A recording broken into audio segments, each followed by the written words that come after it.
പരിശുദ്ധ ദേവമാതാവിനും തിരുക്കുമാരനും ഒരു കോടാനുകോടി നന്ദി അർപ്പിക്കുന്നു. എൻ്റെ പേര് മിനി. ഞാൻ വരുന്നത് പാലാ രൂപതയിലെ നെല്ലിയാനി ഇടവകയിൽ നിന്നാണ്. ഞാൻ ഉടമ്പടി എടുത്തത് 2023 മാർച്ച് 29-നാണ്. ഞാൻ ഉടമ്പടി എടുത്ത് എൻ്റെ 60 വർഷത്തിലേറെ പഴക്കമുള്ള ഒരു വീടായിരുന്നു. വീടൊന്ന് പുതിയൊരു വീട് വെക്കാൻ വേണ്ടിയിട്ടായിരുന്നു ഞാനിവിടെ വന്ന് ഉടമ്പടി എടുത്തത്.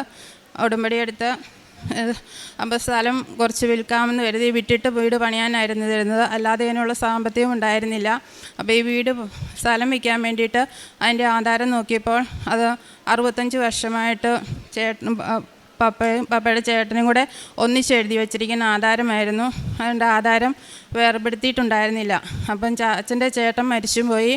ചേട്ടൻ്റെ മകൻ നാട് വിട്ട് പുറപ്പെട്ടു പോയിട്ട് വർഷങ്ങളായിട്ട് എവിടെയാണെന്നറിയില്ല. അത് കാരണം ആ സ്ഥലം ആധാരം വേർപെടുത്താൻ സാധിച്ചില്ല. അപ്പോൾ ഈ മകൻ തിരിച്ചു വരാതെ ഒപ്പിടാതെയും ആധാരം വേർപെടുത്താൻ പറ്റത്തില്ല എന്ന് പറഞ്ഞതുകൊണ്ട് ഞങ്ങളത് കോടതിയിൽ കേസ് കൊടുത്തു. അങ്ങനെ ഈ കേസ് തീരാനായിട്ട് 6 മാസം കൂടി നീട്ടി വെച്ച് പോവുമായിരുന്നു.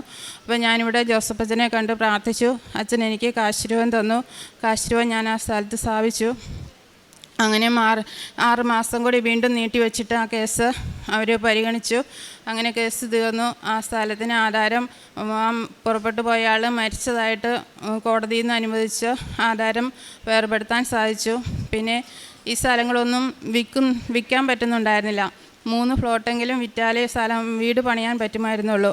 അതിന് വേണ്ടിയിട്ട് ഒരു 3 വർഷത്തോളം ഞങ്ങൾ പരിശ്രമിച്ചിട്ട് സ്ഥലം വയ്ക്കാൻ പറ്റാതെ ഞാൻ ഒത്തിരി ഇവിടെ അച്ഛനെ വീണ്ടും കണ്ടു. അച്ഛൻ എനിക്ക് കാശുരൂപം തന്നു. ആ കാശുരൂപം ഞാൻ ഈ 3 പ്ലോട്ടുകളിലും മാറി സ്ഥാപിച്ചു.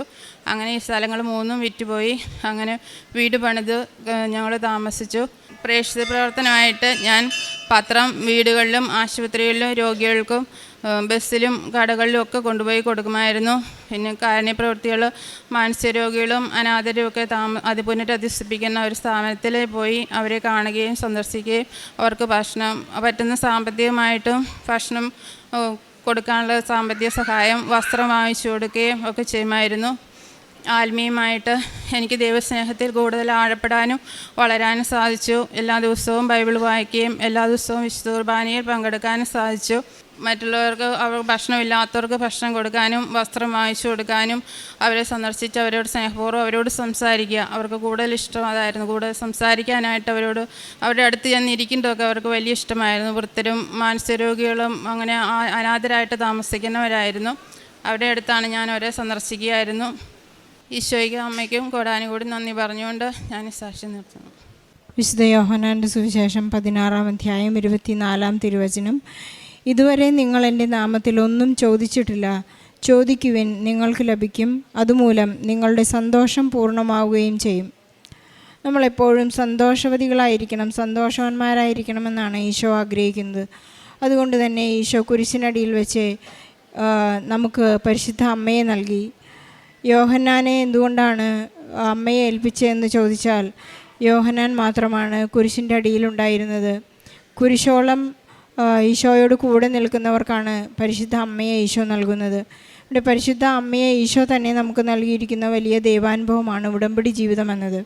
പരിശുദ്ധ അമ്മയോട് കൂടെ ജീവിക്കുവാൻ സാധിക്കുക എന്നത് തന്നെ ഒരു വലിയ സൗഭാഗ്യമാണ്, ഒരു സ്വർഗീയ മുന്നാസ്വാദനമാണ് എന്ന് നമുക്ക് മനസ്സിലാക്കാൻ സാധിക്കും. മിനിയുടെ പ്രത്യക്ഷീകരണ സാക്ഷ്യമാണ് നാം ഇവിടെ കേട്ടത്. ഒരുപാട് പ്രാർത്ഥിക്കുകയും സ്നേഹിക്കുകയും നമ്മുടെ വിശ്വാസം കൈമാറുകയും ഇവിടെ നിന്ന് ലഭിക്കുന്ന ഈ ഉടമ്പടി കൃപാസന പത്രങ്ങൾ നാം വിതരണം ചെയ്യുമ്പോൾ ഈശോ കൈമാറ്റം, ക്രിസ്തു കൈമാറ്റം നമ്മൾ നടക്കുമ്പോഴാണ് ഈശോ നമ്മിൽ പ്രവർത്തിക്കുന്ന ഓരോ അത്ഭുത സാക്ഷ്യങ്ങളും നമ്മോട് ഓർമ്മിപ്പിക്കുന്നുണ്ട്. നമുക്ക് ഈശോയെ മറ്റുള്ളവർക്ക് കൊടുക്കുവാൻ ഈശോ എന്തുമാത്രം നമുക്ക് നൽകി അത്രമാത്രം ഈശോയെ കൊടുക്കുവാനുള്ള ഒരു പരിശ്രമത്തിലായിരിക്കാം. അതുതന്നെ ആയിരിക്കട്ടെ നമ്മുടെ ഉടമ്പടി ജീവിതം.